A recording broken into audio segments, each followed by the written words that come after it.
It boasts some of the most famous people on the planet, claims to be capable of curing drug addiction, and says that following its teachings will lead to a life of success and fulfillment.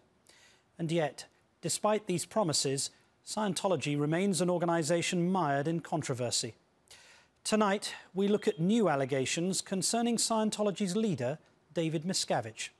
Our investigations began after some former high-level members spoke to the St. Petersburg Times in Florida, claiming that Miscavige struck members of his staff on numerous occasions, allegations the church denies. This is what those staffers say happened inside the Church of Scientology.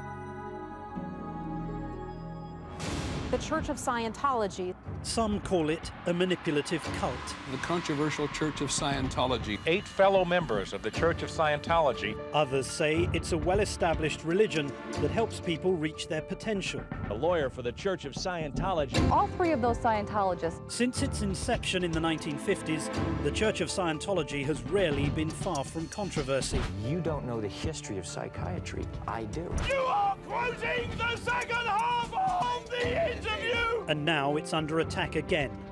Former senior insiders claim the church's current leader, David Miscavige, has created and encouraged a climate of violence within senior staff and was frequently violent himself. He viciously beat him, knocked him to the ground. Marty Rathbun, seen here in a Scientology magazine, was an inspector general, a top lieutenant to David Miscavige, and oversaw the church's legal affairs. And then he knocked him down in his chair. Amy Scobie was a church executive who helped expand its outreach to celebrities. He just walked up and he hit me on the side of the head. Bruce Hines says he was a high-level auditor, a kind of therapeutic counsellor. Hi, Wendy. Any messages? And supporting their allegations is Mike Rinder, who for many years was Scientology's main spokesman. He's now speaking out against the church, the same church he defended to ABC News in 1998. I think that there isn't a person on this earth that could not benefit from the teachings of Scientology. No, I'm not stopping here. You listen to me for a second. The church's current spokesman is Tommy Davis, seen here on the left, in an infamous 2007 exchange with a BBC reporter. The beginning of that interview! We met with him at Scientology's New York church, where he granted us a rare interview. Is Mr. Miscavige violent towards Scientologists, and has he been physically violent in the past? Absolutely not. Absolutely not. He is not. He is not, and it's not in his character, it's not in his nature, and it is not the kind of person he is. One quality that has always set us apart is that we are unselfish. Yes, we have an utter monopoly on workable solutions, but we share those solutions with anyone who reaches for them. This was David Miscavige in December 2004. It is my honor to present our first Freedom Medal of Valor to the most dedicated Scientologist I know. Presenting an award to the church's biggest star and his close friend, Tom Cruise.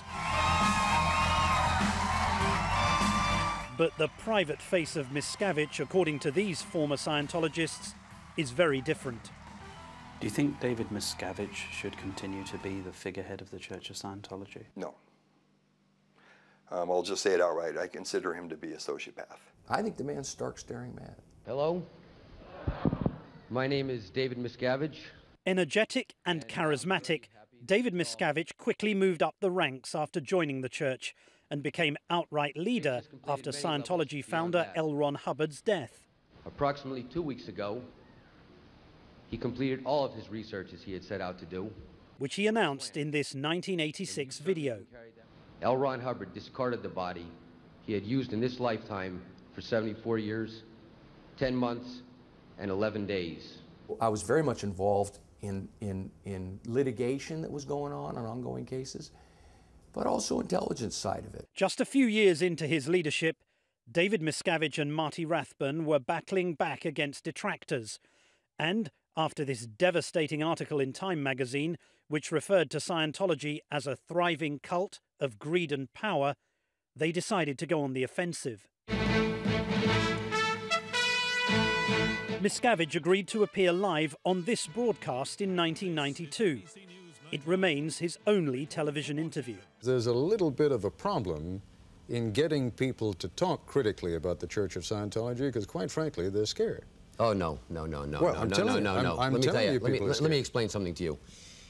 The most disingenuous thing is that you have those people. Now, let's not give the American public the wrong impression. When you got to the studios, the Nightline studios, what was the atmosphere like?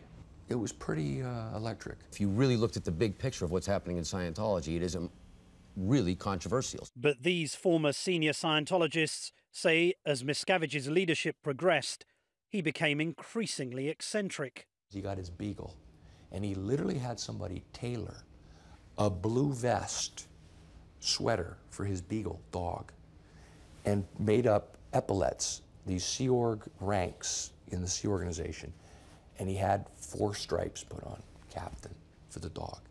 And he would bring the dog in. If those guys didn't salute the dog, he would just viciously berate them and invalidate them. Hang on a sec. You're saying that he ordered the most senior ranks in the Church of Scientology to salute his dog? Yes, sir. He comes with his dog with a sweater with commander stripes. And the dog let out a little bark when she saw me. And David Miscavige said, you know, you got something going on, because she is detecting out ethics and you have something going on. I think what the dog was really saying is, you know, you look like the only halfway sane person. Can you help me out of this outfit?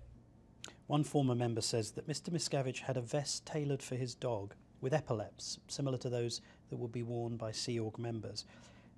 And he would order staffers to salute the dog.